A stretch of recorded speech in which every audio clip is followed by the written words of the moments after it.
Olá pessoal, muito bom dia, já estamos online, bem-vindos. Eu sou Eduardo Freitas, vou ser o moderador desse webinar, vou estar interagindo com vocês aqui no chat e vou reservar algumas perguntas para fazer ao final para os palestrantes, a Valéria e o Thiago, que já estão aí online e que já vão se apresentar. Eu queria agradecer também à Geoambiente por mais essa parceria no webinar aqui, também aos palestrantes que já estão prontos aí para fazer a apresentação.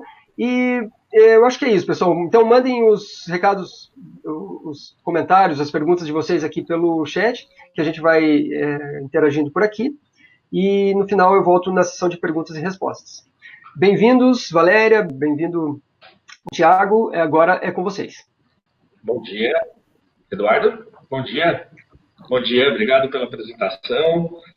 Muito obrigado também pelas felicitações de Dia do Geógrafo. Eu sou o Thiago Seiler. Sou gerente de contas Google Maps na Geoambiente, sou geógrafo de formação, formado pelo Unesp Campus Rio Claro, e possuo aproximadamente 4 anos de experiência na comercialização das licenças das APIs do Google Maps. Ao meu lado está a Valéria, que vai se apresentar também. Bom dia a todos, bom dia, Eduardo. Meu nome é Valéria Prisco, eu sou pré-vendas Google Maps aqui na Geoambiente, sou analista de sistemas por formação e já estou aqui no time da Geoambiente há 20 anos.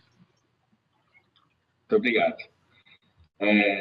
Bem, nós vamos iniciar aqui, então, a nossa apresentação. A Valéria vai fazer o compartilhamento dela. Ok, sem problemas. Bem, nós vamos iniciar então aqui, vamos falar um pouco hoje sobre as mudanças na plataforma Google Maps. Na verdade, esse nome ele já se trata de uma mudança, porque antes era necessariamente chamado de Google Maps APIs, né? Então, a partir do dia 2 de maio, o Google trouxe esse nome, esse conceito, plataforma, para dentro do negócio Google Maps. Então, vamos iniciar um pouquinho, antes de falarmos de Google Maps, vamos falarmos um pouco de nós, né, como Geoambiente, né. A Geoambiente ela é uma empresa de base tecnológica e também é uma revenda oficial do Google Maps. Nós agregamos aí 25 anos de um know-how em geotecnologia com a melhor plataforma de mapas da atualidade, que é o Google Maps. Possuímos também o nível Premier de parceiro do Google Maps e estamos à frente de diversos projetos inovadores desenvolvidos com o Google Maps e também com a utilização de sensoriamento remoto. Um pouquinho antes de nos adentrarmos aqui nas mudanças do modelo de licenciamento, eu vou responder uma questão fundamental, que está no próximo slide, que é essa questão aqui. O que é o Google Maps Platform? Ou o que é a plataforma Google Maps? A plataforma Google Maps ela é um produto do ecossistema GCP, ou seja, da Google Cloud Platform. Ela é um conjunto de APIs, né, ou seja, interfaces de programação de aplicações, desenvolvida para uso de empresas e governos. Permite que você sobreponha os seus dados em um mapa personalizado do Google, criando aplicativos e criando um sistema, criando aplicativos, sistemas mobile, web, que incluem imagens de satélites, Street View, relevo, rotas, mapas estilizados, e também possui um grande banco de dados de pontos de interesse, os chamados places. Atualmente, são 18 APIs que compõem, ou seja, são 18 serviços que compõem a plataforma Google Maps. E elas estão distribuídas em 3 categorias. Na categoria de mapas, chamado Maps, na categoria de rotas, chamado Routes, e na categoria de lugares, chamado Places. Então, dentro dessas 3 caixinhas, nós temos as 18 APIs que fazem parte dessa plataforma. Aqui, já falando um pouco sobre a mudança, né? Então, para contextualizar, no dia 2 de abril de 2019, o Google fez um anúncio oficial dizendo que alteraria o modelo de comercialização das APIs. O que aconteceu efetivamente no dia 2 de maio. E aí o novo plano entrou em vigor. Esse plano, ele trata-se, na verdade, de uma mescla dos antigos planos Standard e Premium, em uma modalidade pós-paga, com medição e faturamento mensal. Ou seja, você paga somente pelos serviços que foram efetivamente consumidos dentro do mês medido, né? Ou seja, daquele mês que você utilizou. O Google resolveu, então, fazer essa alteração. para garantir um maior controle também por parte do cliente sobre o seu consumo, com a possibilidade de acompanhar o consumo em tempo real, além de determinar cotas de uso diário e para cada API, logicamente, e um orçamento para cada projeto. Ou seja, dentro da sua conta de faturamento, você pode criar diversos projetos, cada um com um orçamento diferenciado. E para cada API, ou seja, para cada serviço, você pode definir cotas de uso diário, justamente para que você não ultrapasse esse orçamento que foi pré-definido, né? Outra mudança importante, né, que também justifica essa mudança, é a extensão do suporte, ou seja, o suporte gratuito quando eu falo aqui é do Google, né? O suporte gratuito fornecido pelo Google é um suporte 24/7, né? E ele foi estendido para todos os clientes que tenham uma conta de faturamento devidamente ativada. Além disso, o Google ele continua fomentando a inovação e a comunidade de desenvolvedores. Por isso, ele fornece um crédito mensal no valor de $200 para cada conta de faturamento. Ou seja, esses $200 eles são utilizados no conjunto das 18 APIs, ou seja, dos 18 serviços que a Valéria vai explicar um pouco mais adiante. Esses 18 serviços, claro que um overview, logicamente, mas vai explicar quais são esses 18 serviços e o que foi introduzido de novo neles, né? Uma coisa importante é que, realmente, como eu disse anteriormente, visando ter uma experiência mais simplificada, todos os casos de uso das APIs foram unidos debaixo do mesmo plano. Ou seja, você não tem mais a necessidade de licenciar por cada caso de uso específico. Por exemplo, né, um caso de uso interno clássico são aplicações internas à sua empresa que são acessadas via login e senha. Então, para aplicações internas, você precisava de um determinado tipo de licenciamento, um licenciamento chamado interno. Se fosse uma aplicação externa, aplicações abertas ao público em geral, você precisava de um licenciamento específico para esse tipo de uso. Uma aplicação OIM, que são aplicações que estão embutidas os mapas dentro dela e elas são revendidas para terceiros, né? Revendidas para outros clientes. Também precisava de uma licença específica. E, por último, o Asset Tracking, que era o rastreamento de ativos, né? De ativos móveis. Então, o Asset Tracking também tinha um caso de uso específico e, para isso, tinha uma licença específica. Agora, não. Todos esses casos de uso estão abarcados dentro da plataforma Google Maps. Agora eu vou passar a palavra para a Valéria, que vai falar um pouco, então, das 18 APIs que compõem a plataforma Google Maps e o que há de novidade, tecnicamente, dentro desse cenário. Então, vamos lá. Como o Thiago mencionou anteriormente, né, o Google ele deu uma organizada nessas APIs por categorias distintas, sejam elas para serem desenvolvidas em aplicação móvel, né, o Software Developer Kit, né, para desenvolver aplicações móveis ou para desenvolver aplicações nos seus sistemas ou em sites. Então, dentro de Maps, né, que é o Mapas, continua as APIs relacionadas à visualização, carregamento de mapas, né, mapas estáticos, Street View, mapa embarcado dentro da sua site corporativo para mostrar onde que a sua empresa está localizada e os SDKs. Dentro de routes, né, de rotas, tem a Directions API, que é bastante conhecida, né, para desenvolvimento, para você desenvolver ferramentas para criar rotas. A matriz de distância, para calcular tempo e distância entre várias origens e destinos. Roads API também, que tem uns recursos bacanas.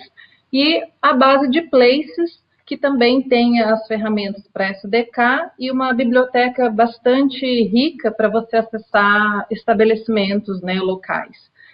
Dentro de Places, então, também tem Geocoding, Geolocation e Time Zone. E eu vou dar um overview, né, começando aqui por Maps. Vou dar um overview e falar mais das mudanças que ocorreram dentro dessas APIs. Então, a Maps JavaScript API, né, é responsável por fazer carregamentos do mapa do Google. Então, com ele você consegue carregar o mapa rodoviário, um mapa híbrido, né, que é a imagem de satélite com os marcadores rodoviários, só imagens de satélite ou relevo, a camada de trânsito, também consegue estilizar o mapa, né, se for à noite, por exemplo, deu determinado horário, ao carregar o mapa ele já vem escuro, ou estilizar de uma outra forma que seja conveniente, e também fazer o carregamento do mapa dentro de aplicações móveis, né. Dentro de Maps, né, tem o Static Maps API. Essa API, né, permite você incorporar na sua solução ou no web uns mapas do Google, mas como uma imagem. Eles não são mapas navegáveis, né? Um exemplo clássico é o site Booking, né? Quando você faz a sua primeira pesquisa, ele tem lá um mapa miniatura que é um mapa que você não navega. Então, esse você obtém através do Map Static API. Aí, de diferença, né, entre um mapa dinâmico, né, que é aquele mapa que você pode dar zoom, navegar, e o Static Maps, é que o Static Maps tem um custo inferior em relação ao mapa dinâmico. No Street View, também é uma ferramenta bem clássica, bem conhecida. Ele oferece imagens panorâmicas, né, 360 graus. Você consegue fazer a navegação. Você também consegue determinar algumas características da imagem. Você pode só obter uma imagem estática do Street View, né, definindo a resolução, o tamanho, o ângulo, a localização. E também, nesse recurso do Street View, a gente também tem o Street View estático, que é só uma imagem, e o Street View dinâmico, que é aquele que você consegue navegar. Aí também tem uma diferença de preço entre o Street View estático e o dinâmico, né? O estático tem um custo inferior em relação ao Street View dinâmico. Aqui são as APIs, né? Ele utiliza o mesmo motor do Google Maps. Também tem métodos de medição de distâncias e áreas sobre o mapa, e um recurso bastante interessante, que é para aplicação móvel, que é a codificação e decodificação de linhas e polígonos, né, para que essas feições fiquem mais suavizadas, né, e possam ser carregadas no dispositivo móvel sem prejudicar a navegação. Aí, um ponto bastante relevante, né, dentro dessas alterações que o Google Maps fez, é que o carregamento de mapa dentro de aplicações móveis, quando desenvolvidas, né, utilizando o Software Developer Kit, né, os SDK, seja para Android ou para iOS, ele não vai ter nenhum custo. Então, isso aqui é uma grande mudança, né, que dependendo do tipo da aplicação, antigamente se cobrava pelo carregamento de mapa e agora não vai ser mais cobrado. Isso se desenvolvido, né, utilizando o SDK. Agora, na segunda categoria, né, de produtos, de APIs, a gente vai falar de rotas. Então, aqui basicamente são 3 APIs, que também sofreram algumas alterações. Eu vou falar aqui da Directions API, né, que é uma API bem conhecida para criar rotas, né? Você pode criar rotas com diferentes meios de transporte, incluindo a pé, carro, bicicleta. Você pode criar trajetos sugeridos em tempos estimados de deslocamento, né? Ele retorna todo o passo a passo da rota. E você também tem a possibilidade de incorporar à rota o tráfego em tempo real ou preditivo. Esse recurso, ele tem, quando você chama a API, dependendo dos parâmetros que você passar para a API, ela vai ter uma cobrança básica ou uma cobrança mais cara, né? Que é Directions ou Directions Advanced. Então, rotas com um meio de transporte só e até 10 pontos de referência, né? O que é isso? 10 pontos de referência, eu tenho uma origem, um destino, entre origem e destino eu tenho mais 8 pontos, né? Então, eu vou passar por 10 pontos a minha rota. Ele vai ter uma cobrança mais barata. Se utilizar acima desses 10 pontos, né, até que o limite dele é até 25 pontos de referência, ele tem uma cobrança mais cara, já aplica-se a cobrança do Directions Advanced. Também um outro parâmetro, né, se você vai usar modal, multimodal, né, que é mais de um tipo de transporte na mesma rota. Se você pedir para eles otimizar, né, esses pontos de referência, os waypoints, então eu tenho 25 pontos, uma origem, destino, e eu não quero que ele siga esses pontos intermediários entre origem e destino, eu quero que ele otimize e me dê a melhor rota para passar por esses pontos intermediários. Se eu colocar esse parâmetro de otimização como verdadeiro, ele também vai ter uma cobrança do Directions Advanced. E um outro ponto importante é que se eu tiver usando o tráfego em tempo real ou preditivo, ele também vai fazer uma cobrança pelo valor mais da Directions Advanced, que é mais caro. Então, vale sempre assim, que ajuda bastante os nossos clientes a desenvolverem aplicações, realmente entender o negócio, né, para poder ver a melhor solução, quando utilizar a Advanced ou só a Directions, que vai ter um custo mais barato, assim, otimizando os recursos das APIs. O outro recurso é a matriz de distância. Esse recurso você pode passar para a API numa única requisição, várias origens e vários destinos, e ele vai calcular o tempo e distância, cruzando todo mundo com todo mundo. Né? Obviamente, ele utiliza internamente a rota para se obter a distância e o tempo, mas essa API ele não gera a rota sobre o mapa, ele só retorna mesmo o tempo e distância entre as origens e destinos. Esse recurso aqui, em relação a características de consumo, uma requisição, né, como que ela é cobrada? Ela é cobrada pelo número de elementos da matriz. Então, se eu faço uma requisição com 5 origens e 5 destinos, eu tenho 5 vezes 5, que são 25 elementos. Então, a cobrança é por 25 elementos, não uma requisição. O número de elementos, né, então, ele é calculado ao multiplicar o número de origens pelo número de destino. E isso existe um limite de processamento. Então, uma matriz ela pode ter até 625 elementos, sendo que na origem até 25 origens e no destino até 25 pontos. E ele processa isso 1000 elementos por segundo. É possível aumentar esse número de elementos por segundo, mas sob a autorização do Google, dependendo muito do case, e isso também vai ter um custo mais elevado. Aqui nessa API também tem o consumo da matriz de distância, Advanced ou a padrão, a básica. Roads API, ela tem uma cobrança já mais cara. Ele tem um recurso Snap to Road, né, que consegue fazer com que esses pontos GPS sejam ajustados às vias, né? Ele identifica em que via o veículo está passando e faz um ajuste, faz essa rota.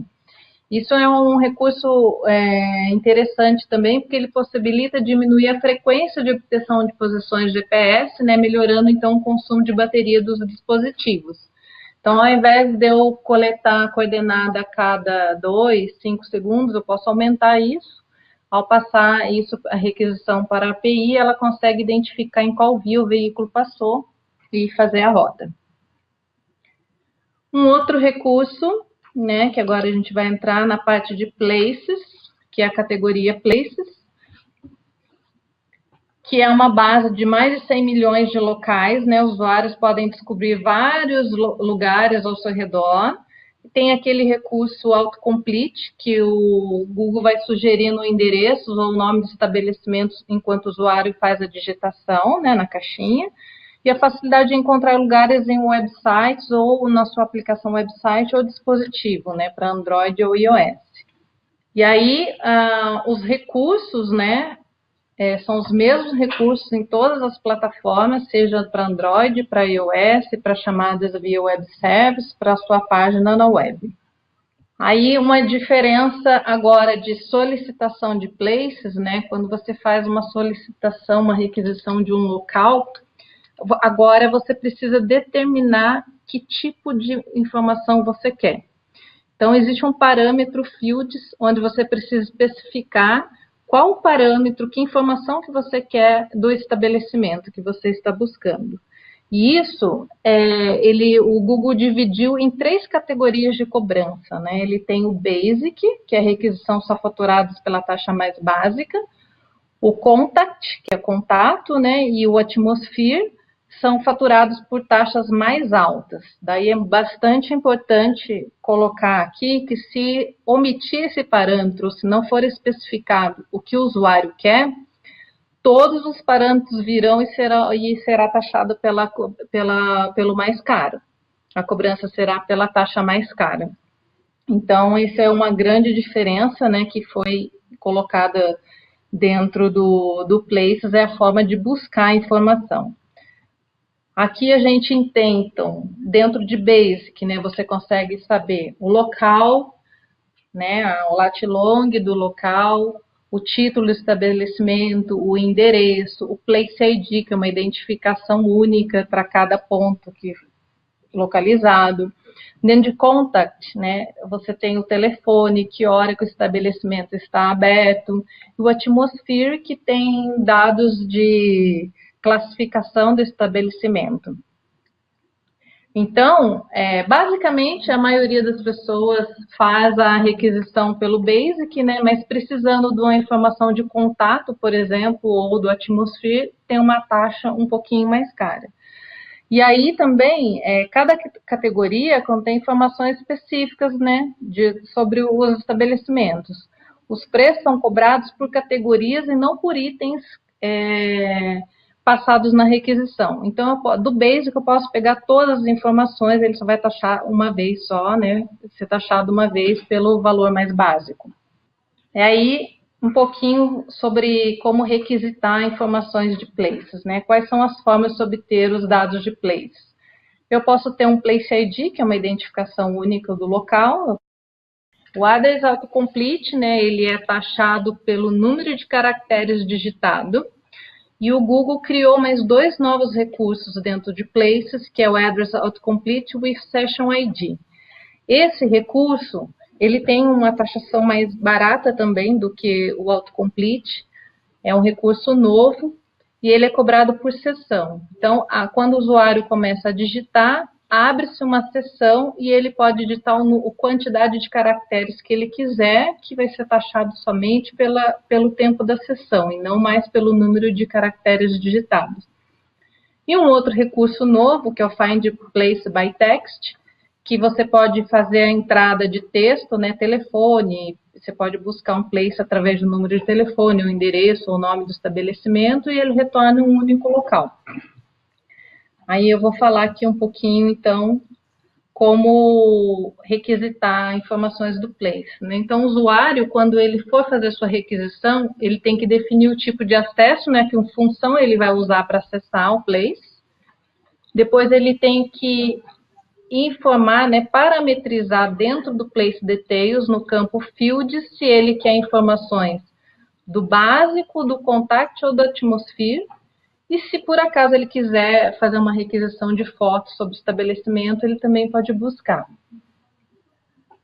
Dentro do Address Autocomplete, né, tem With Section, que é uma função nova do Google, e aí ele tem um custo também mais barato do que o recurso anterior, que é por caractere digitado.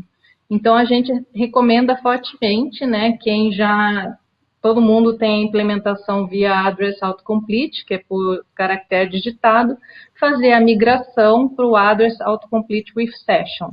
A GeoAmbiente se dispõe, né, está aberto a ajudar os clientes a fazer essa migração.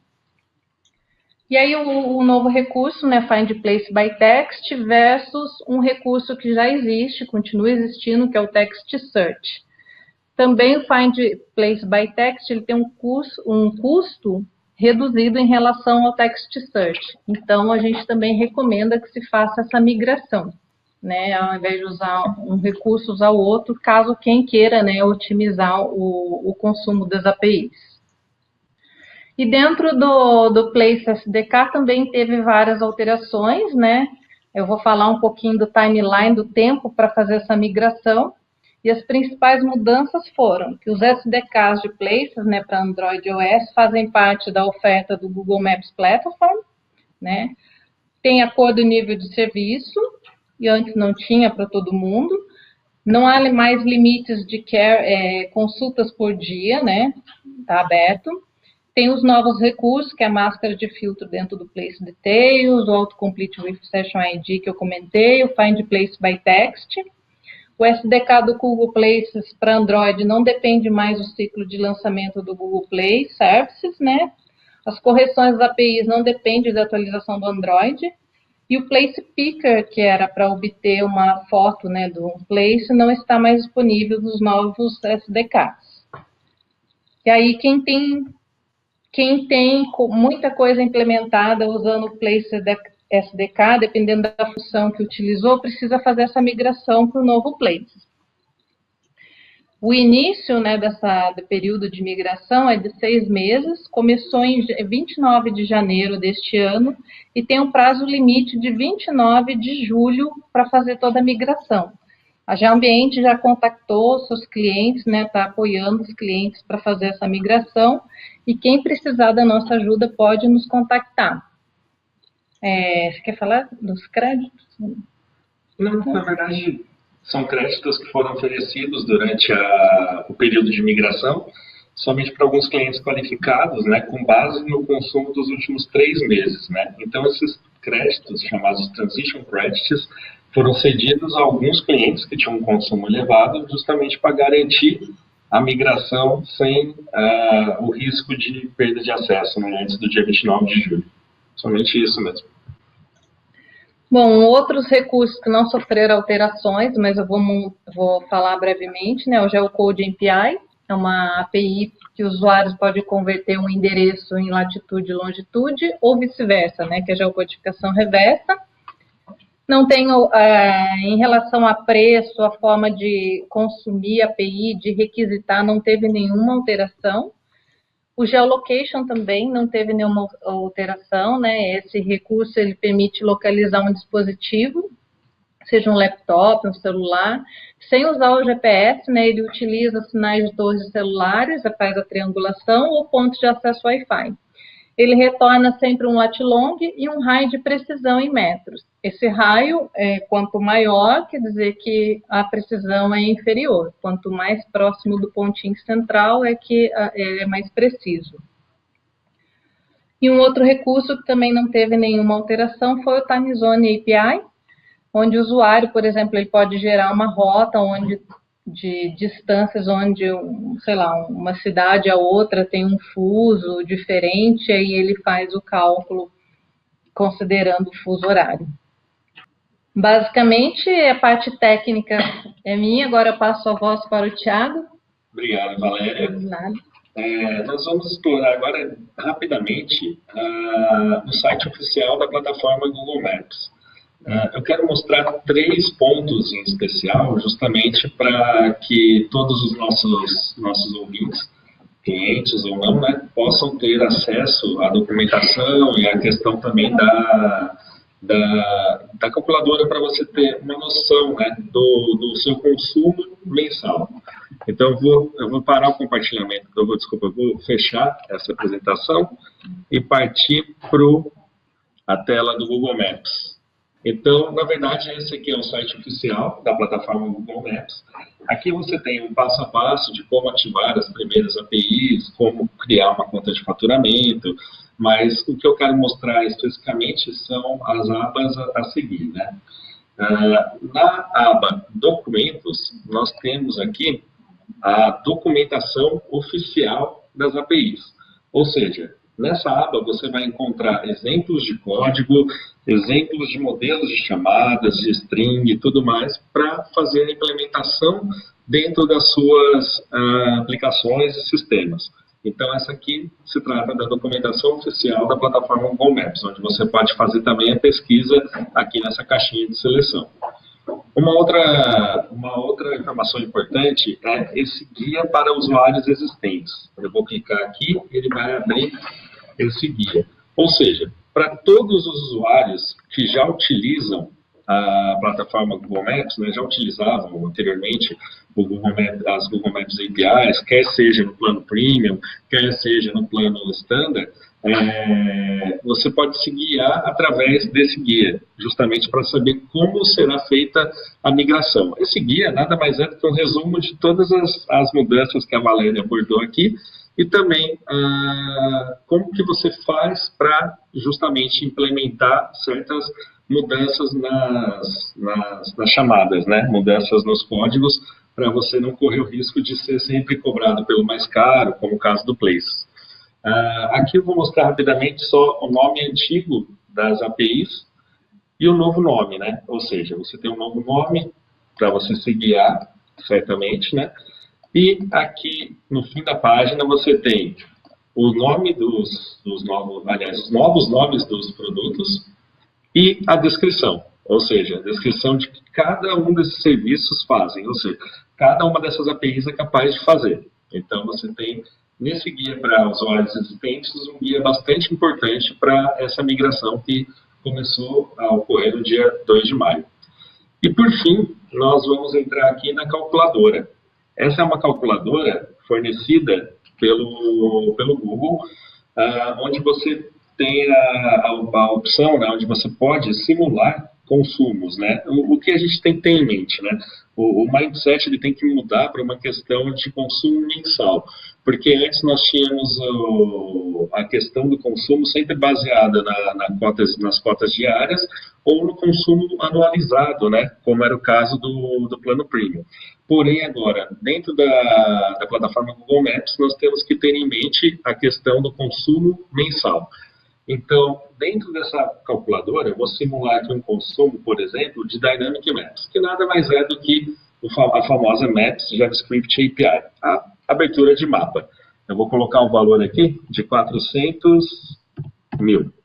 Ou seja, ele está me dando um valor ali de $2.380. Lembrando que, como eu disse anteriormente, lá no início da apresentação, o Google fornece um crédito mensal de $200. Então, quando você tem o seu custo estimado mensal, ele já debita esse crédito de $200, totalizando o valor, então, de $2.180. E aqui, uma informação crucial. É importante frisar que esses valores mostrados aqui são valores referenciais, com base na tabela global do Google Maps. Eles não refletem os valores praticados no mercado brasileiro. Por quê? Porque aqui no mercado brasileiro nós devemos multiplicar esse valor, né, por um fator de conversão, levando em consideração tanto o câmbio como os impostos e as taxas. Então aqui seria o valor de tabela global do Google Maps. Mas já é um valor referencial que você consegue, pelo menos, ter uma certa estimativa do que você do seu consumo. Nós temos então uma mensagem que é mostrada pela própria calculadora falando o quê? Que para o volume estimado, ou seja, para 450 mil aberturas de mapas ao mês, é necessário contratar uma revenda, ou seja, contactar a equipe de vendas. No caso, nós de ambiente. Por quê? Porque as revendas, a partir de um determinado número de requisições mensais, tem a questão de faixas de consumo diferenciadas, né? São faixas de consumo que você acessa de acordo com o número de requisições que você faz ao mês e essas faixas de consumo garantem o quê? Garantem descontos. Ou seja, o seu valor global vai aumentando, logicamente, conforme você vai utilizando as requisições, porém, o seu valor limitar ele vai caindo. E você acessa essas faixas de desconto com uma revenda, conosco no caso. Então, basicamente, era isso que eu queria mostrar. Aqui você consegue simular até um determinado número, né? Passando desse número realmente de requisições ao mês, é necessário entrar em contato com uma revenda para fazer uma simulação do seu consumo barra valores mensal. Então, para nós já nos encaminharmos aqui mais para o final da apresentação, por que garantir o Google Maps Platform, né, o licenciamento da plataforma Google Maps com a Geoambiente? Primeiro, né, por conta das excelentes condições comerciais, ou seja, as faixas de descontos exclusivas que nós temos. O segundo caso é o gerenciamento e o acompanhamento do consumo, ou seja, nós temos aqui dentro um time de pós-venda especializado justamente para fazer esse acompanhamento e esse gerenciamento do seu consumo mensal, prevendo bipos e coisas desse tipo. E por fim, a questão do suporte com atendimento premium. Esse suporte premium ele é realizado pelo nosso time de suporte, liderado pela Miriam Ramos, que fornece auxílios, ajudas e principalmente insights para a otimização do seu consumo, justamente para que você fique sempre dentro ali daquele orçamento que você criou dentro do projeto ou para ficar dentro daquelas cotas diárias pré-determinadas para cada serviço. Então, esses são os principais diferenciais da Geoambiente e do porquê contratar o Google Maps Platform conosco. No próximo slide a seguir, nós veremos um curto vídeo do nosso gerente de contas Google Maps, Silas Nogueira, apresentando uma funcionalidade desenvolvida com a utilização da plataforma Google Maps. Essa funcionalidade é chamada de Store Locator. Você pode passar o vídeo, Eduardo, por favor? Ok, eu vou dar o play aqui no vídeo e aí a gente torna logo em seguida. Vamos lá. Ok, obrigado.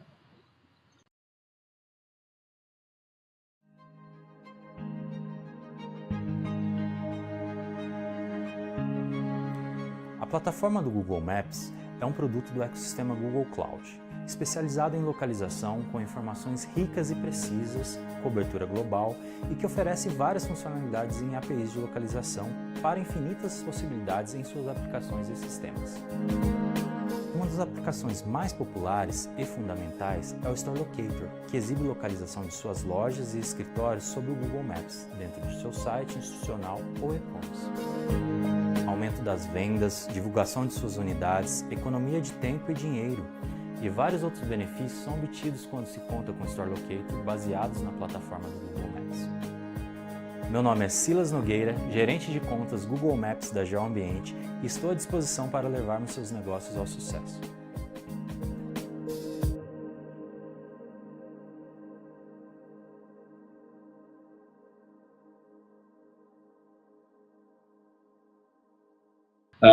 Então, nesse vídeo, nós acompanhamos uma funcionalidade criada a partir da plataforma Google Maps, que é largamente utilizada tanto no Brasil como no mundo todo.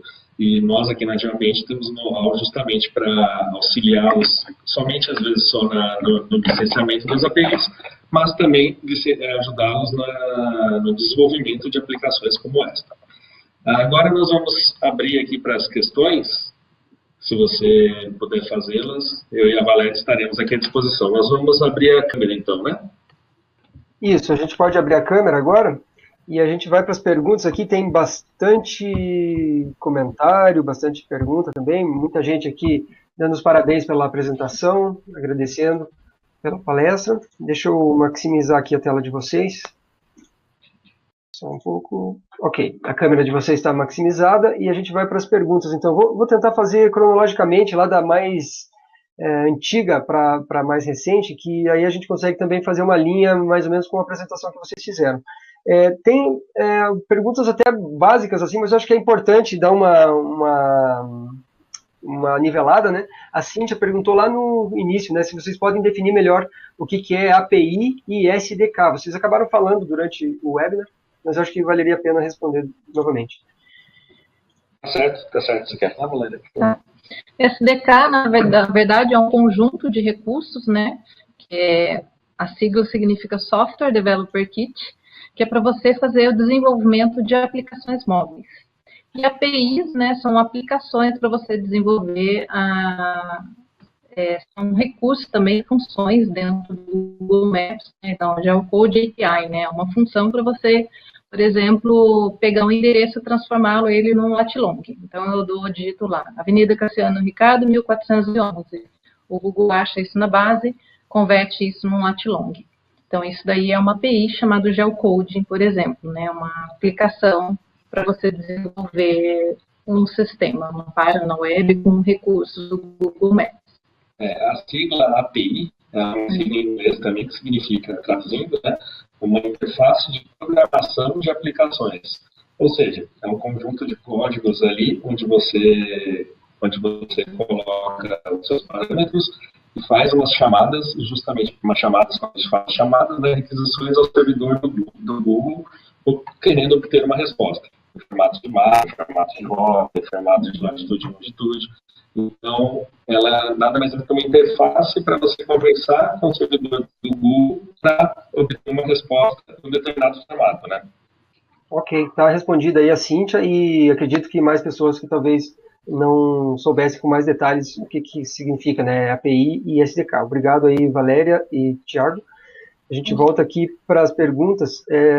O Valdimiro pergunta para aplicativos de mobilidade urbana, o que mudou, e o Alexandre Stelling pergunta como obter esses créditos. Entendi. Para aplicativos de mobilidade urbana, na verdade, o que mudou, tecnicamente não mudou nada, né? O que mudou é a forma como esse aplicativo é cobrado, por assim dizer, né? Porque antes você tinha um plano standard e um plano premium. O plano standard ele tinha um determinado número de requisições diárias de forma gratuita. Você ultrapassando esse número de requisições, você necessariamente deveria licenciar o plano premium. Então, dentro do plano premium, você comprava um pacote de créditos pré-pagos, válidos por 12 meses, e esses créditos eram só moeda de troca com o servidor do Google. Toda vez que você fazia uma chamada, por exemplo, no aplicativo de mobilidade, toda vez que você gerava uma rota, era descontado 0,25 créditos de do seu montante contratado. Agora, na verdade, o que muda é a forma como isso é cobrado, porque a rota, a geocodificação, a própria abertura de mapa, ou seja, todos os serviços, eles, ao invés de ter um crédito atrelado a ele tem um valor monetário atrelado a ele. Então, esse valor monetário é que, de fato, vai sendo somado, e ao fim do mês é lançada uma fatura ali, justamente com os valores que foram tomados com base no consumo mensal do aplicativo. Então, teoricamente, tecnicamente, não mudou nada. Você continua utilizando os meus serviços, não é? Exceto alguma coisa que eu comentei, né? Dependendo do tipo de serviço, tem recursos a mais, né? No Play tem 2 recursos a mais. E algumas funções que você precisar é diferente, ou então se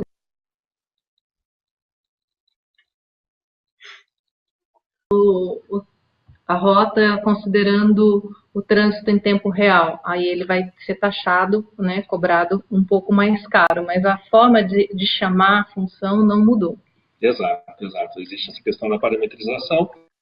Isso. A Valéria comentou no final que existem as diferenças técnicas agora, elas estão aplicadas às questões dos parâmetros, né, que você coloca na chamada. Por quê? Porque isso vai influir diretamente no custo associado de cada requisição. Como ela demonstrou durante a apresentação, uma chamada, por exemplo, de Directions Advanced, ela é o dobro do valor de uma chamada de Directions normal, e assim sucessivamente. Então, são pequenas modificações que você tem que tomar cuidado ali na hora de programar, justamente por conta do custo que está associado com essas requisições. Ok, obrigado, Valéria, obrigado, Thiago. Tem uma pergunta aqui do Davi Rodrigues, é lá do início também. Deixa eu ver só se está cronológico aqui, só um pouquinho. Ele pergunta sobre a aplicação de APIs no uso de... o uso de APIs em aplicações destinadas à regularização fundiária urbana. E aqui tem uma pergunta também... o Flávio Marinho, se vocês poderiam dar exemplos de aplicações desses serviços no mercado. Eu sei que já foram citadas algumas aplicações, né? Mas 2 perguntas, então. Especificamente para regularização fundiária urbana e outras aplicações também que vocês já têm conhecimento. Ok. Bom, em relação à primeira pergunta, né, depende muito do que recursos do Google Maps, do que a gente apresentou, poderia ser aplicado dentro desse case. Então, uma ideia seria a questão da imagem de satélite, exibição de imagem de satélite, o usuário poderia colocar lá suas propriedades, né, delimitadas suas propriedades e consumir o mapa de imagem de satélite. Né? Lembrando que essas imagens de satélite são atualizadas pelo Google, mas não existe uma periodicidade certa, né? Ele atualiza geralmente em regiões metropolitanas, assim, com mais frequência, e regiões mais menos populosa, com menos frequência, a resolução também da imagem pode não ser tão boa. Mas aí vai depender caso a caso do que seria exatamente, que funções ele gostaria de usar do Google Maps dentro da aplicação. E exemplos de aplicações, aí seriam exemplos gerais, né? Não necessariamente de regularização fundiária, né? Exemplos de aplicação nós temos diversos aqui, né? Essa questão. Pode falar do CAR? O CAR é um exemplo. Ele é um exemplo clássico de regularização fundiária, de fato, né? O Cadastro Ambiental Rural do Estado de São Paulo. Que foi utilizado o Google Maps, né, para os usuários que vão fazer sua regularização, eles abrem uma interface Google Maps bastante simples de ser utilizado, onde ele vai delimitar a sua propriedade, e aí, isso como entrada de dados, né? Aí ele vai preencher um formulário com as informações da sua propriedade, e depois vai ter toda uma análise de cruzamentos espaciais, para cálculo de áreas de APP, para ver se ele está regular ou não. Esse cálculo é feito com vários algoritmos, não necessariamente com o Google Maps, né? A parte de Google Maps utiliza mesmo as imagens de satélite e função para ele delimitar a sua propriedade. Exato. Além disso, nós temos diversos aplicativos de mobilidade urbana, que são clientes, temos bancos, né? Temos outras aplicações que fazem o rastreamento também de ativos. Deixa eu só pensar aqui em algum. Temos um produto, o Agility. Temos um produto desenvolvido com a para prefeituras, né, que o foco dele é servir a população, né, então existem os chamados da população via sistema, e esse chamado existe uma inteligência artificial que vai classificar o tipo de chamado, vai fazer toda uma triagem automática, onde a população vai poder falar, aqui tem um buraco nessa rua, fotografar o buraco, submeter no sistema, o sistema vai validar se aquela imagem condiz com um problema que é um buraco na via, e vai classificar isso, vai fazer a triagem, já vai passar para o departamento responsável, e todo o planejamento, a otimização da rota de atendimento daquele chamado é feito também de forma automática. Eu lembrei de um case clássico aqui, que é o case da Fiat, né? A Fiat é nossa cliente, e isso casa com o vídeo do Silas, falando de Store Locator. Então, uma aplicação de Store Locator, se você entrar no site da Fiat e procurar a aba Ache uma concessionária, procure uma concessionária, então, o mapa embutido lá é um mapa licenciado por nós, né, via plataforma Google Maps, licenciado por nós. Então, esse é um caso clássico de Store Locator. E, como esse, nós temos outros tantos, realmente. Ok, obrigado, Valéria e Thiago, pelas respostas. Tem aquele número meio mágico, né, que 80% das informações disponíveis tem alguma componente espacial, né? Então, se a gente pensar nisso, né, qualquer aplicação que tenha a geolocalização pode fazer uso do Google Maps Platform. E aí a gente pode até, esse número, eu já vi em várias palestras, não sei de onde saiu, né, mas a gente pode até extrapolar ele um pouco mais, né, desses 80%. Mas vamos lá, tem muita pergunta ainda chegando. Vocês respondem uma pergunta, chegam 3. Então, vamos tentar aqui fazer o máximo. O Clóvis, olha só que legal essa mensagem do Clóvis. A gente está aqui no número, passamos já 250 acessos, mas tem muita gente que assiste o webinar em grupos. Então, esse número de pessoas assistindo, na verdade, ele é muito maior, né, do que esse número de logins únicos. Então, ele manda a seguinte mensagem. Primeiro, ele dá os parabéns pela Mundo Geo e Geoambiente por essa iniciativa, fala que está no webinar com os alunos dele assistindo. Ele perguntou o seguinte, ele é professor de WebGIS do curso de Geoprocessamento da FATEC, Jacareí, e usa a plataforma Google Maps para ensinar os alunos. Anteriormente, gerava uma chave do Google Maps pelo site, acessando o link Get Aqui. E essa chave não era comercial, e sim para desenvolvedores.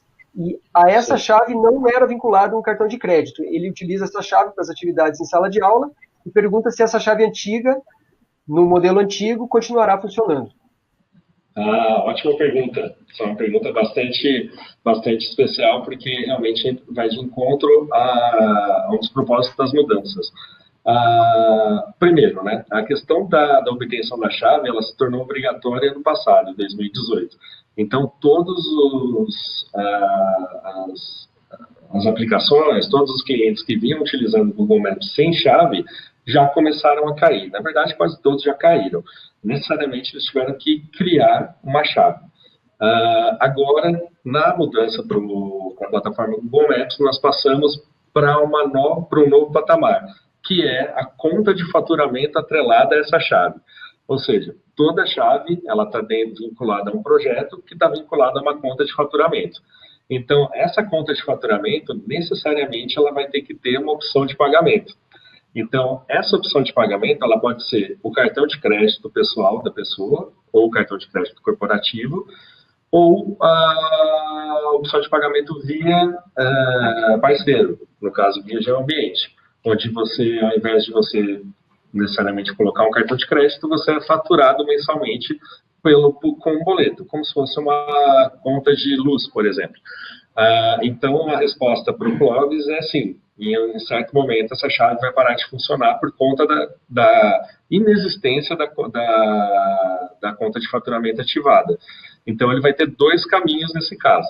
Ele pode simplesmente colocar o próprio cartão de crédito dele lá e usar até os limites de $200, que é o limite de desenvolvimento atual, ou ele pode simplesmente, já a partir de agora, procurar de um ambiente, nos procurar aqui, e criar uma conta de faturamento atrelada à nossa macro account, né, a nossa conta. E com isso, mensalmente, nós faturamos ele. Se ele não atingir $200, ok. Se ele passar dos $200, tudo que ele passar será lançado numa fatura e cobrado mensalmente para o Clóvis. É importante frisar que a questão do desenvolvimento, ela continua, né? Só que necessariamente agora o Google pede uma validação para justamente, como é um plano que ele é escalável, né? Um plano que ele não tem um limite, né? Ou seja, né, você pode ir utilizando até quanto você quiser, né? Até quanto o limite do seu cartão de crédito aguente. Então, nesse caso, realmente um dos grandes fatores da mudança é ter uma validação de uma opção de pagamento dentro da conta. Então, realmente, respondendo a pergunta do Clóvis, em certo momento essa chave parará de funcionar. Ok, e ainda nessa linha de educação, o Fernando pergunta se será adicionada alguma dessas APIs no G Suite for Education. Não, são produtos diferentes, né? É uma pergunta bastante bacana, porque, se eu não me engano, a USP tem um contrato com o G Suite for Education, várias outras universidades também têm. Mas o G Suite for Education, ele trata-se apenas de espaço no armazenamento do Drive e de conta corporativa do Gmail. O Google Maps, ele sempre foi uma linha de negócio à parte, né? Então, tanto que ele é o último produto da plataforma cloud da Google que está sendo transferida para esse modelo de licenciamento. Todos os outros produtos da plataforma da cloud, se você pegar o Compute, Machine Learning, Storage, todos esses produtos já estão sendo cobrados dessa forma. O Google Maps foi a última linha de negócio a ser migrada. Então, realmente, dentro do G Suite, ele não faz parte. Aí existe a questão dos $200 mensal para desenvolvimento. A geração de uma chave com uma conta de faturamento com uma opção de pagamento devidamente validada, né? Lembrando, sempre. Ok, obrigado. Tem duas perguntas aqui, uma sobre imagens disponíveis e a outra sobre o uso de dados em outros softwares, por exemplo. O João pergunta se no Maps como saber a data do imageamento que está vendo no Base Maps Satellite. E o Ed Kleber pergunta se pode usar essas imagens para outros programas de GIS, por exemplo, fazer algum tipo de exportação. As imagens, né, quando você faz o carregamento, embaixo, né, ele tem um rótulozinho onde fala qual é o sensor e qual a data, né, o período. Em relação à utilização em outra plataforma, não pode ser usado, viola os termos de uso dos serviços do Google Maps.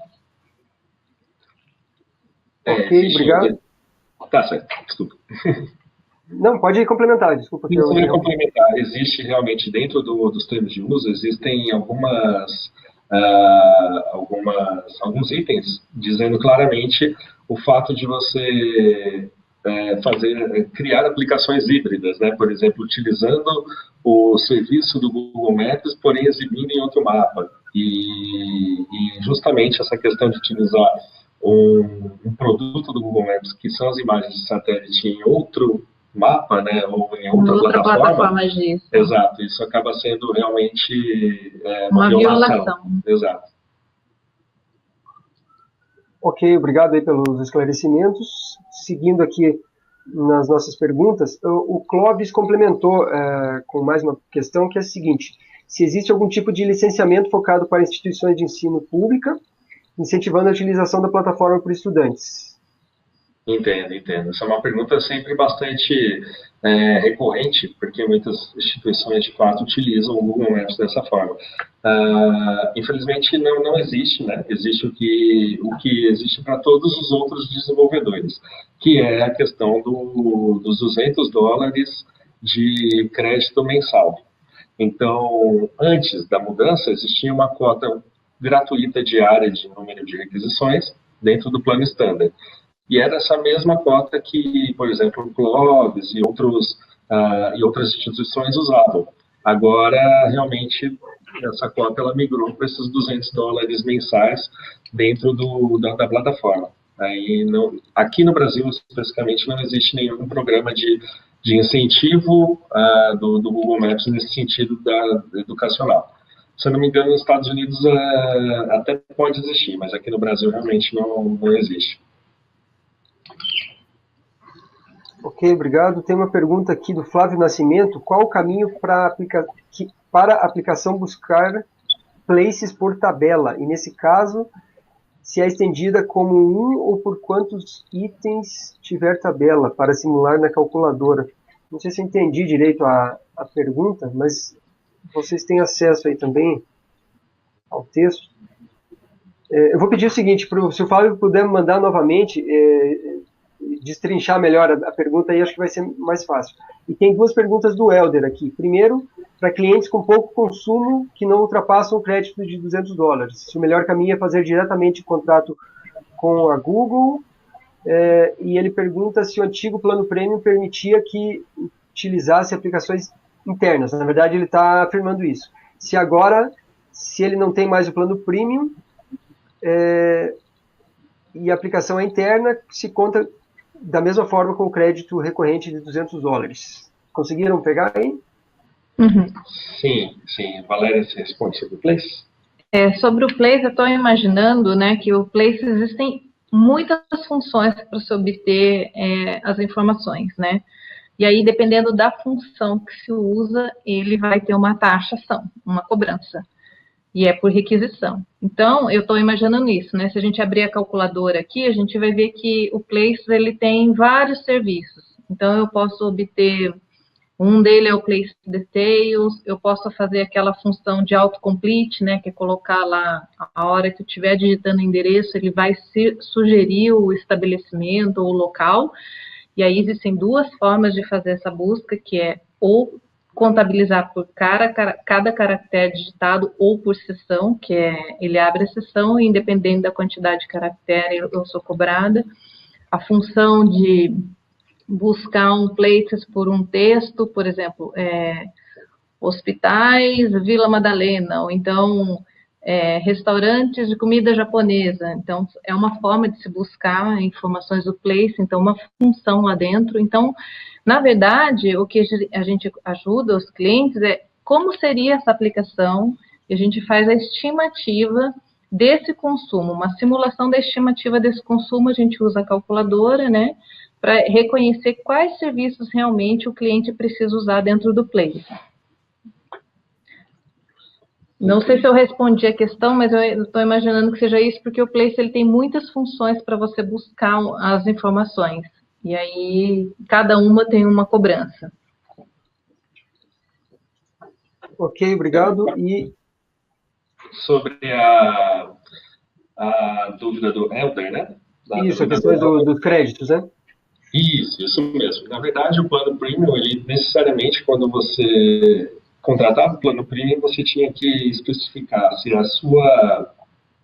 sua aplicação, sistema, né, ele seria um sistema aberto, um sistema interno com acesso via login e senha, interno a alguma instituição, enfim. Então, existiam diversos tipos de casos de uso. Agora não. Agora, a partir do dia 2 de maio, com o licenciamento da plataforma Google Maps, você necessariamente não precisa especificar qual que é o caso de uso. Independente do caso de uso, se é externo, interno, se é rastreamento de ativos, se é um caso OEM, onde você vai embutir num aplicativo para vender para um terceiro. Então, independente do caso de uso, a plataforma ela é utilizada para todos eles, ou seja, todos eles estão abarcados ali dentro. E os $200, sim, os $200 eles são para todos os casos de uso também. Como eu disse, a limitação desses $200 é por conta de faturamento. Então, você tem uma hierarquia dentro da GCP, dentro do console do GCP, né, do Google Cloud Platform, você tem uma hierarquia. Essa hierarquia começa ali com a sua conta de faturamento. Embaixo da sua conta de faturamento podem existir N projetos. Então, você tem o projeto A, o projeto B, o projeto C. E dentro dos projetos você tem as chaves, né, que são colocadas ali na chamada, justamente para validar a sua entrada no servidor do Google. Então, os $200, eles ficam na hierarquia da conta de faturamento. Então, se você tiver 3 projetos embaixo dessa conta de faturamento, os $200 são divididos entre esses 3 projetos. Se você tiver em cada um desses projetos, você tiver 5, 6 APIs ativadas, os $200 são divididos igualmente ali dentro de todas essas APIs que estão ativadas, né? Então, a outra pergunta que ele fez é se realmente, para quem usa até $200, compensa contratar com uma revenda ou se é melhor utilizar ali no Google Maps. A resposta é depende. Depende realmente do consumo, né? Depende realmente das opções de pagamento que a pessoa tem à mão também, né? Muitas empresas ou governos e instituições não possuem cartão de crédito. Então, justamente por não possuir cartão de crédito, o único caminho que existe para essas empresas, instituições e governos é justamente contratar via uma revenda. Se você possui um cartão de crédito meramente para validação e para o uso até os $200, tudo bem, aí você continua utilizando lá. O problema é um mês que você tiver um pico inesperado, alguma coisa assim. Então, é sempre o que eu aconselho muito, né, também clientes novos, é sempre fazer uma cotação com uma revenda e comparar. E aí sim você bate o martelo em relação a se prefere utilizar via cartão de crédito ou se prefere utilizar via faturamento mensal, boleto com uma revenda. Ok, obrigado pelas respostas. Acho que respondeu também o Christopher, que tinha perguntado sobre isso. O João, que tinha perguntado sobre as origens das imagens, ele pergunta no sentido que ele comenta que a atualização do Basemap seria diferente do Google Earth. Se isso está correto, e se consumindo o Maps API, se ele não consegue buscar essa informação. Eu acho que a informação que está no Google Earth também, vocês têm informação sobre isso? Você sabe, Valéria? Eu não posso falar com propriedade se as bases são diferentes. Eu teria que ver com o Google. A gente pode respondê-lo depois via e-mail, aí com a resposta oficial do Google mesmo. Eu nunca lembro de ter visto diferença, assim, do que tava, de algo que estava diferente do Google Maps para o Google Earth, mas, bom, a gente pode, então, né, A responder gente imagina, né, que a base seja a mesma, Exato. tá? Mas a gente pode consultar isso ao Google caso tenha alguma diferença entre as plataformas. A gente só não tem acesso à periodicidade com qual essas imagens são atualizadas. Realmente isso é uma informação interna ao Google e ele atualiza de acordo com o cronograma deles. Eles não passam isso para nenhuma outra pessoa de fora do Google. Então, a periodicidade de atualização tanto do Basemap quanto das imagens, realmente nós não temos acesso. Nós podemos dizer que realmente elas são rápidas, né, em relação a outras plataformas de mapa, até porque a comunidade Google Maps é muito grande, né? Então ajuda muito nesse sentido. Ok. Ainda sobre aquele faturamento, o Vicente pergunta como é faturado o uso da mesma API para vários projetos. É dividido também de forma igual? Correto. O uso da mesma API para vários projetos. Na verdade, ele vai ser faturado por chave, né? Então, só que no caso, ele consegue extrair relatórios na cloud, né, no console da cloud, ele consegue extrair relatórios onde, nesses relatórios, vão trazer informações específicas sobre aquele consumo daquela chave e quais são os projetos que estão atrelados a ela. Então, ele consegue ver o que cada projeto está consumindo, né? Ok, obrigado. Tem uma pergunta aqui do Gilson, que eu tenho curiosidade sobre isso também, porque eu sou usuário das bicicletas aqui, dos patinetes da Green e da Yellow. Ele pergunta se essas operadoras de bicicletas e patinetes, Green e Yellow, usam a plataforma Google Maps para a localização de seus ativos. Usam sim.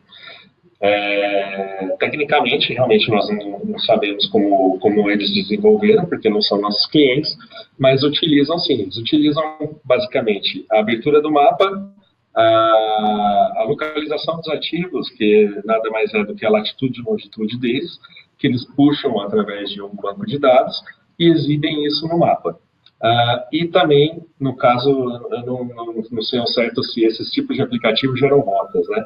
Mas eu vou citar um cliente nosso que é a Log, e ela é um cliente grande que faz milhares de corridas ao dia e utiliza toda a plataforma Google Maps, abertura de mapa, geocodificação, roteirização.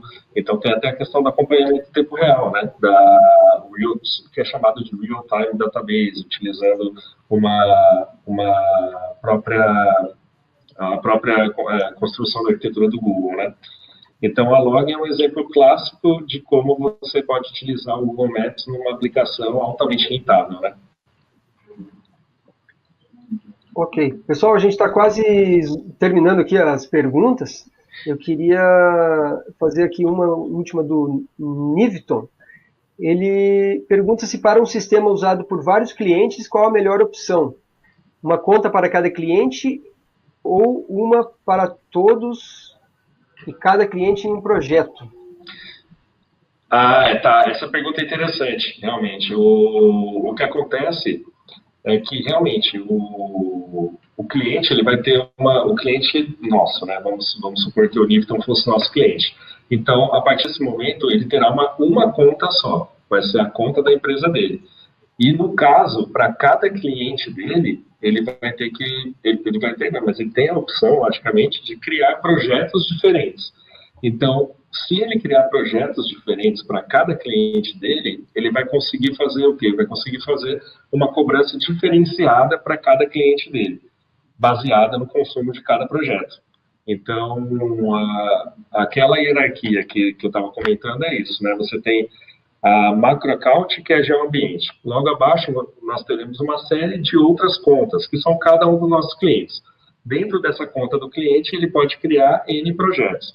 Então, pode ser o projeto para o Niviton, a conta do Niviton, aí abaixo da conta do Niviton nós temos o projeto do cliente A do Niviton, o projeto do cliente B do Niviton, o projeto do cliente C do Niviton.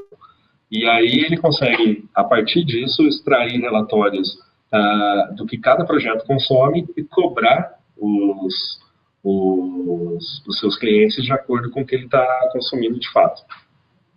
Ok, vocês responderam, mas chegou mais uma pergunta aqui do Flávio do Nascimento. De posse de uma tabela de banco de dados para geocodificar endereços, qual aplicação e de que forma seria associada a este consumo uma tabela ou cada item da tabela? Uhum. Na verdade, a geocodificação, né, a tabela dele seria a entrada para utilizar a geocodificação. Então, digamos que essa tabela tenha 1000 endereços, esses 1000 endereços precisam ser geocodificados, então a gente desenvolve-se uma aplicação para rodar em batch, né, ler essa tabela e para cada endereço fazer geocodificação. A cobrança vai ser por cada requisição de geocodificação. Então, se entrou 1000 endereços, são 1000 requisições de geocodificação. Exato. Só para complementar, o serviço que ele vai usar é o Geocode API. Esse é o nome do serviço. Ok, pessoal. Obrigado. Bom, a gente praticamente esgotou as perguntas aqui. Se chegar mais alguma outra questão aqui de última hora, a gente faz. Eu queria só registrar aqui as mensagens do Flávio Marinho, mandou os parabéns aí para vocês, falou que vocês foram bastante esclarecedores respondendo as perguntas. E o David Christian Leal Alves falou que foi muito bom o webinar, mandou os parabéns, falou que é um assunto que está bastante em alta. Então, eu queria, em nome deles, aí, agradecer a todos pela participação. A gente quase chegou a 300 pessoas, agora a gente, com certeza, vai ter muito mais gente assistindo também o replay desse webinar. Peço aí, quem puder, né, que compartilhe com seus amigos, para que mais pessoas possam ter contato com esse conteúdo. Agradecer pela participação de vocês, 1h30 de webinar, a gente vai mandar ainda hoje, ou no máximo amanhã de manhã, o certificado de participação com essa carga horária. Tem muita gente que usa esse certificado como carga horária mesmo, né, para colocar em currículo, para complementar currículo. E também avisar que o replay já está em tempo real sendo transmitido no YouTube, e aí a gente manda depois o link para vocês acessarem o replay na íntegra.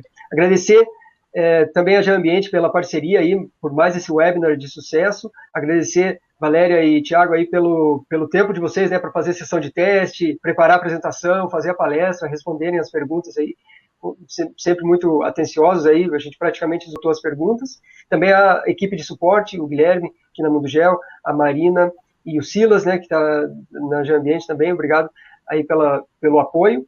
E aí eu peço para vocês, Valéria e Thiago, quais que são as suas considerações finais e que recomendações vocês têm, né? A gente viu que tem dúvidas muito simples, né? Desde o que é uma API ou uma SDK, ou SDK, né? E perguntas assim bem técnicas mesmo, né? Sobre como aplicar esses créditos em vários projetos, né? Em diversos clientes. Então, aplicações, né? Mais fora da caixa também. Então, que considerações vocês têm e que recomendações, principalmente, para as pessoas que estão nos assistindo e que vão nos assistir depois no replay. Tá certo, Eduardo. Primeiramente, nós gostaríamos também de agradecer pelo espaço cedido, por essa parceria de longa data entre a Geambiente e a Mundo Geo. E nós vamos só compartilhar aqui a tela com os nossos contatos, né? Justamente para que todos tenham em mente aí, tanto o contato da Valéria, nossa engenheira de pré-vendas, como o meu e o contato do Silas. Você está vendo a tela, por favor, Eduardo? Sim, estamos vendo a tela com os contatos de vocês. Tá certo, muito obrigado. Valéria, você quer complementar? Em relação a recomendações, né, por ter algumas alterações nas APIs, na forma de chamado, na forma de parametrização, principalmente quem desenvolveu utilizando o SDK, né, para desenvolvimento de aplicações móveis, que se tiver qualquer dificuldade no desenvolvimento, pode nos contactar, né, aí estão os nossos contatos, que a gente tem o prazer de ajudá-los, né, e qualquer dúvida técnica também, né, sobre como usar as APIs, a gente auxilia, a gente informa o site oficial do Google, a gente responde e-mails, a gente está bem aberto a satisfazer os nossos clientes, né, em ajudar as pessoas a consumirem, a utilizar mesmo a plataforma Google Maps. Tá certo. Da minha parte, sempre a minha dica é estudem, né? Leiam bastante. A documentação do Google ela é bastante rica, ela tem muito exemplo de código, muito exemplo de chamadas, então são coisas que eu até brinco que eu sou geógrafo, né, e eu mesmo consegui construir uma aplicaçãozinha para ficar chamando as APIs e fazer demos aos clientes. Então você consegue de fato começar do zero ali, lendo a documentação e depois logicamente se aprimorando. Então, mesmo quem nunca teve nenhuma contato com programação, não tenha medo, vá na documentação, crie mesmo.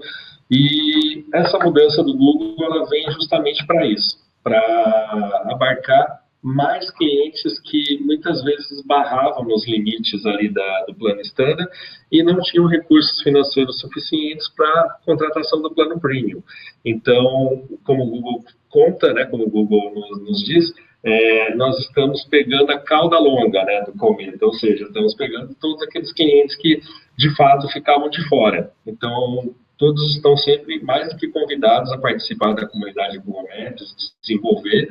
E, do nosso lado, como Geoambiente, estamos aqui para apoiá-los em todos os sentidos, quer seja nas estimativas, quer seja nas propostas, e também na questão da otimização dos créditos, dos consumos, né, das requisições, em caso de já ser um dos nossos clientes. E insights também, né, para novas aplicações inovadoras, a gente também tem bastante ideias bacanas aí, e que também utilizam o Google Maps e a otimização das APIs. Basicamente é isso, né? Maravilha. Obrigado, Valéria e Thiago, mais uma vez. Obrigado a todos pela participação. Eu convido vocês a acessarem a nossa página mundogeo.com/webinar para ver a nossa agenda dos próximos eventos. A gente vai ter muito evento aí nas próximas semanas, então nessa página é onde a gente centraliza a agenda e também tem o replay de todos os webinars, praticamente todos os webinars anteriores que a gente já fez, mais de 500 eventos. Então vejam lá em mundogeo.com/webinar e eu vejo vocês, é claro, quem já está se programando para ir, né, ou quem ainda vai se programar, a gente se vê no Mundo Geo Connect no Drone Show de 25 a 27 de junho em São Paulo. Obrigado a todos pela participação. Obrigado, Valéria. Obrigado, Thiago. E até a próxima. Um abraço. Até. Tchau, tchau. Tchau.